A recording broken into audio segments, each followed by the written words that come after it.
Bonjour les amis, bonjour les cryptopreneurs, c'est Christian et bien c'est Affranchi. Nous allons couvrir rapidement l'actu des crypto-monnaies. Et comme vous l'avez noté, le mois de juin a été un mois assez difficile pour certains cryptos actifs, et aussi pour le Bitcoin et Ethereum. Je vois à travers les messages que je reçois qu'il y a certaines personnes qui sont toujours en panique. Et comme je vous l'ai toujours dit sur cette chaîne, les crypto-monnaies sont des véhicules d'investissement à haut risque. OK? Il est normal de voir des fluctuations de 20, plus 20, moins 40, moins 50%. OK? Et moins 99% pour certains actifs. Donc, si vous investissez sur les crypto-monnaies, il faut comprendre ces risques-là. Parce que j'aimerais pas que vous ayez des crises cardiaques, vous perdez vos boulots, vous perdez vos maisons parce que vous ne comprenez pas le véhicule d'investissement dans lequel vous êtes actif. OK? Il faut faire très attention.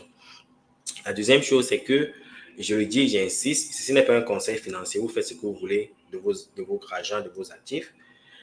Il faut, dans des investissements comme les crypto-monnaies, il faut investir le peu que vous avez qui n'aura aucun impact sur votre vie, sur vos activités, sur votre famille, pour la nutrition de votre famille, pour payer vos loyers au croquet, de telle sorte que s'il y a une perte, il n'y a pas d'impact sur votre vie. Il est important de comprendre ça. C'est la première des choses.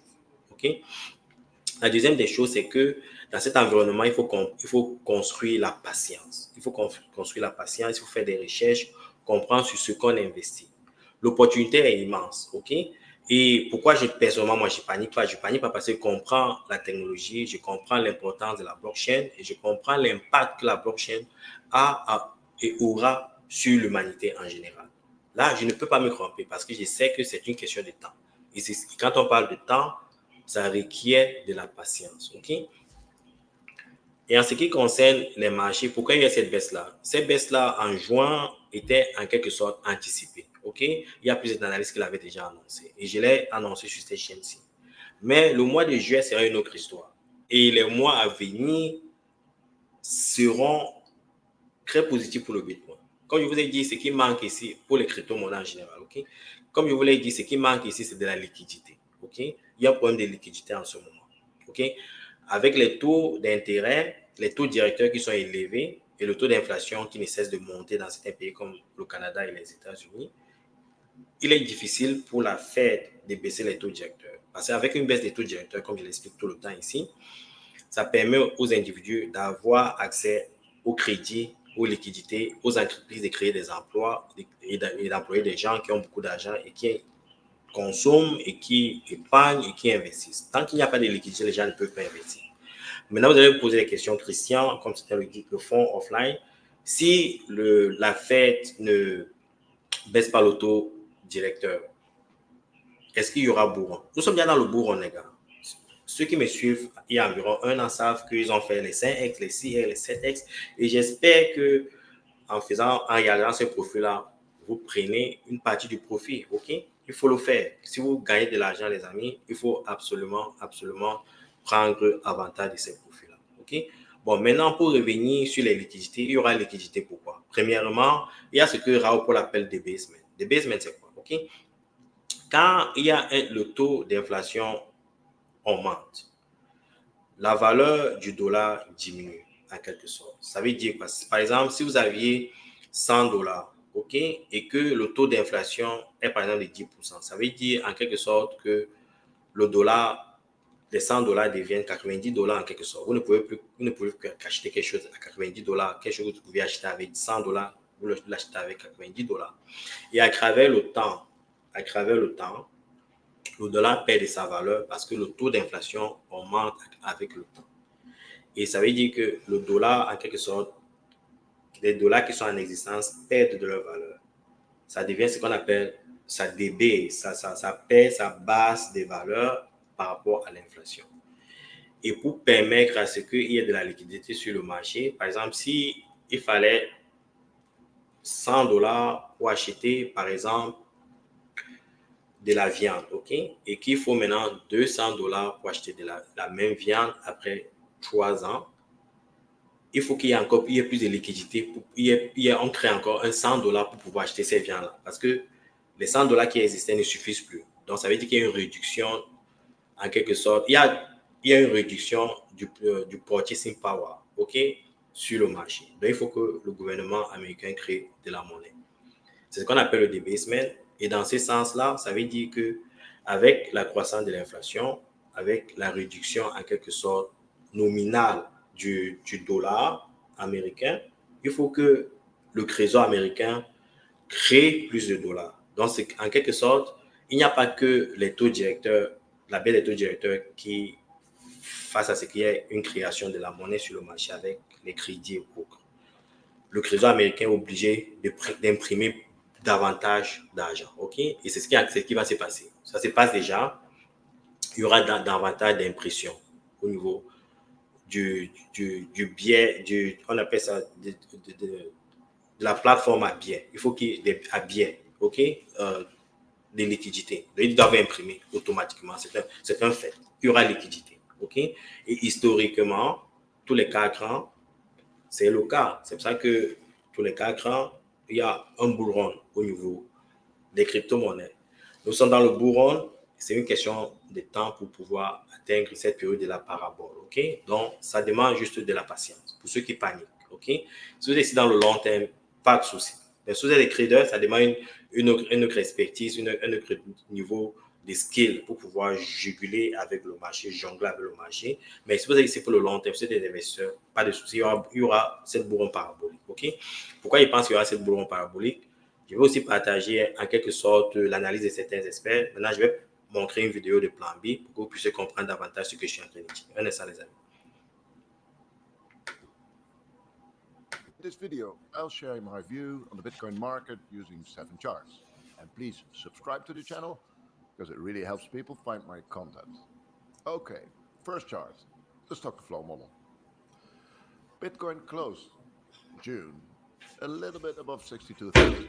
And so the market is in a boring trading range for a couple of months now between 60 and 70K.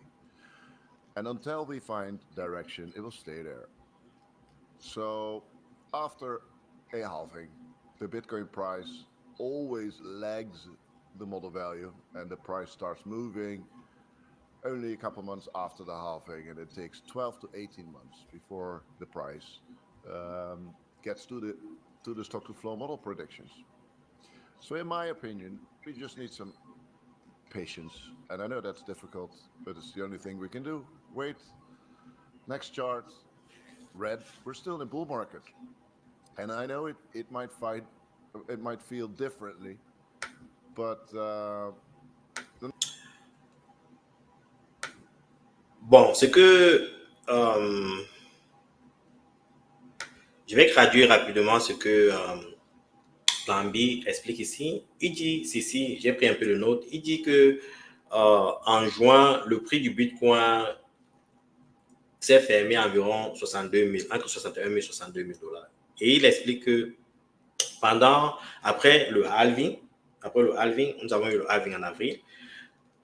Pour que il faut environ 2 mois pour que son stock to flow modèle puisse en quelque sorte incorporer, capturer les données, OK, pour pouvoir être exact avec le marché, les prix pour pouvoir être exact avec le marché. Et il dit que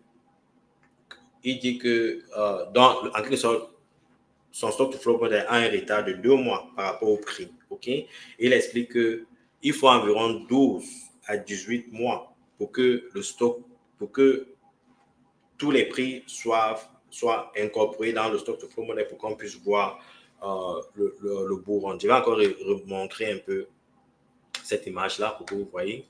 Un instant, nous sommes ici.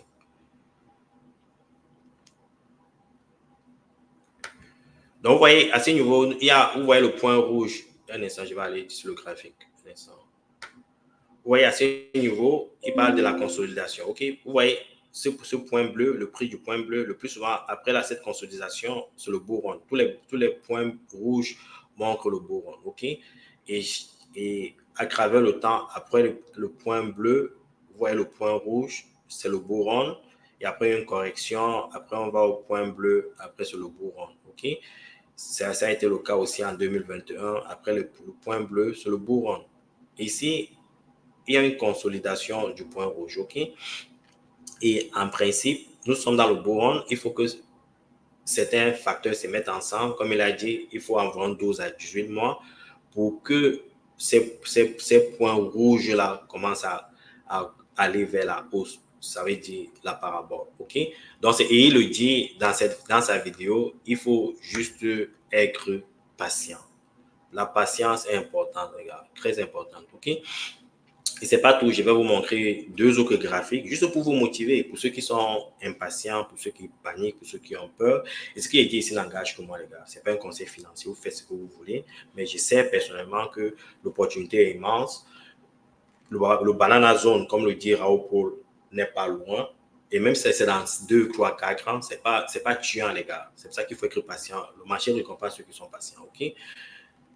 Ici, on doit se faire un maximum de retour, OK? Et pour ça, il faut cultiver ce mindset de patience, OK? Je vais vous montrer un autre graphique qui pourrait peut-être vous rassurer et vous motiver, OK? Un instant.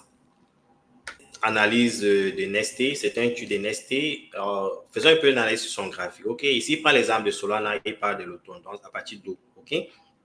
Qu'est-ce qui se passe? Il estime que à partir d'où Solana devrait commencer à prendre une valeur vers la hausse, OK? Et il fait une comparaison entre 2021 et 2024 et il commence, vous voyez que le price discovery commence déjà à se manifester au niveau de juin, juillet, août, OK? Et après, on passe vers la hausse. Et si, bon, Solana est juste un exemple, ceci peut être répliqué sur Ethereum, Bitcoin et d'autres actifs. OK?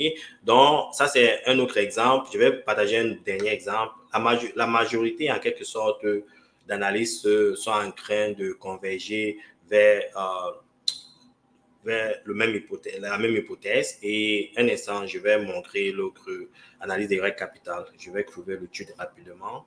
Les règles capitales, qu'est-ce qu'il dit ici? Quand le prix du Bitcoin crée en quelque sorte une consolidation des prix à travers ces zones de support, le plus souvent, c'est si on anticipe en quelque sorte une hausse des prix futurs. OK? Il explique ici. Et je fais beaucoup confiance à Rec Capital. Pourquoi? Vous savez, il y a longtemps, il y a environ un mois, dans une de mes vidéos, à travers les recherches, je vous ai dit que quand le prix du Bitcoin atteint 71 $, ça devait aller vers la baisse. Et Rec Capital avait prédit, il avait dit ici, c'est ça ici un instant, il dit when Bitcoin form cluster of price action near the range. C'est un peu l'inverse. Il dit que quand la consolidation des prix du Bitcoin se forme à travers cette résistance, OK, il est fort probable que ça soit le downside. Maintenant, c'était l'opposé de ce qu'il dit il y a environ un mois. Donc, il est fort probable, les gars, que dans quelques jours, dans quelques semaines, on commence à voir le prix du Bitcoin vers la hausse, ce qui correspond un peu à ce que Nesta a dit et à ce que Plan B a dit il y a un instant. OK?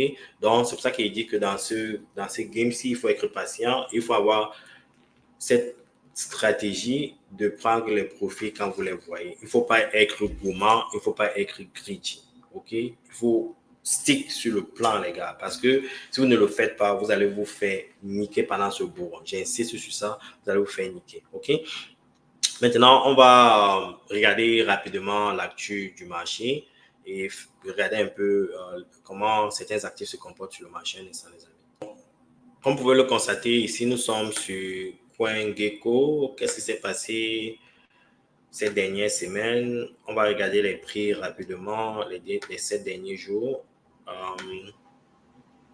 Oui, il y a des actifs comme Fetch AI qui a perdu 30% de sa valeur, Lido DAO 24% de sa valeur, notre coin a perdu 20% de sa valeur, PP a perdu 17% de sa valeur, Bicenso DAO a perdu 16% de sa valeur. Vous voyez, en quelque sorte, tous les domaines, la majorité des projets, quels que soient les narratifs, sont en quelque sorte affectés. OK? Pourquoi? On les appelle, les personnes qui vendent ici en ce moment, c'est ce qu'on appelle les weak hands, les gars. Les weak hands, ce sont des gens qui ont les mains faibles. OK? Ils paniquent un peu, ils laissent tout tomber. C'est un peu ce qui est en train de se passer. J'espère qu'on n'est pas les weak hands parce que la majorité des personnes qui ont les weak hands depuis 10 ans regrettent aujourd'hui. OK? Et nous sommes encore, comme je vous l'ai dit, à l'état d'inception des crypto-monnaies. Alors, regardez rapidement ce qui se passe sur Crypto Bobo. voyez, un sentiment de bien market pendant le mois de juin. OK? Des actifs comme Audi 21%, BSV 30%, moins 30%, DYDX moins 37%, Gala moins 45%, les gars. OK? Vous voyez que c'était un mois assez difficile pour les actifs. Ondo moins 20%. Ça, je ne sais même pas c'est quel projet ça. Tao presque moins 40%, les gars. OK? Notre presque moins 40%. OK? Donc, il y a beaucoup de personnes qui se réveillent et qui voient que leurs actifs ont perdu 40% de valeur. Bon, ça crée un peu de panique, c'est normal. Mais il faut comprendre que le véhicule d'investissement dans lequel vous vous retrouvez est un actif à haut risque. Et quand il y a une panique et une fluctuation sur le marché, les gens vont vendre, les gens vont vouloir sortir parce qu'ils ont en quelque sorte le week-end, ils n'ont pas de conviction, ils sont ici pour se faire de l'argent rapidement, ils sont surpris qu'ils ne peuvent pas se faire de l'argent rapidement. Qu'est-ce qu'ils font? Ils paniquent et ils abandonnent. Et vous voyez, au niveau du Fear and Greed Index, vous voyez, 48, 48, ce qui représente en quelque sorte le fier, ok? Les gens, bon, ils disent qu'ils ne craignent, mais c'est en quelque sorte le fier. Les gens ont peur, ok? En ce moment, les gens ont peur. Vous savez, il y a environ 3 mois, quand c'était un genre presque il y a 70%. Il y a cette panique-là qui naît. Et la panique naît pourquoi? Parce qu'il y a certains individus, comme je le dis, ont le week-end, qui n'ont pas de conviction. Ils sont ici, ils croient qu'ils vont s'enrichir rapidement, alors qu'il faut juste être patient, ok? Donc, les amis, c'est juste un jeu de patience. Et si vous êtes toujours ici, si vous me suivez, ça veut dire que vous avez cette patience-là, ok? Et comme je vous le dis, la parabole arrive et Uranus est au bout de la parabole. Ceci n'est pas un conseil financier. Faut encore, soyez patient, les gars, ok? Si vous avez des questions, vous savez comment me joindre. Bonne soirée à vous. Pour ceux qui demandent pourquoi je ne fais pas les vidéos, je ne suis pas un YouTuber, les gars. J'ai créé ces contenus juste pour vous informer, vous éduquer. Je ne vis pas de YouTube, ok? J'ai mes consultances, ok? Et souvent, je suis très occupé. Donc, n'attendez pas que je puisse faire les vidéos tous les jours. Mais quand j'ai un peu de temps, je le fais, ok? Ici, j'ai dorénavant le temps, je le fais presque tous les jours. Mais si vous ne me voyez pas, ce n'est pas parce que j'ai fui les crypto-monnaies. Loin s'en faut. Je suis extrêmement motivé quand le marché est rouge, les gars. C'est là où ma motivation croît parce que ça me donne l'opportunité et au groupe salarié affranchi d'acheter les actifs qu'on a ratés pendant la hausse des prix. Donc, ça nous permet d'ancrer à bas prix, en quelque sorte, en rabais, en discount. OK? Pendant le bear market, je suis hyper content, je suis hyper excité. OK? Bonne soirée à vous et à la prochaine. Ciao.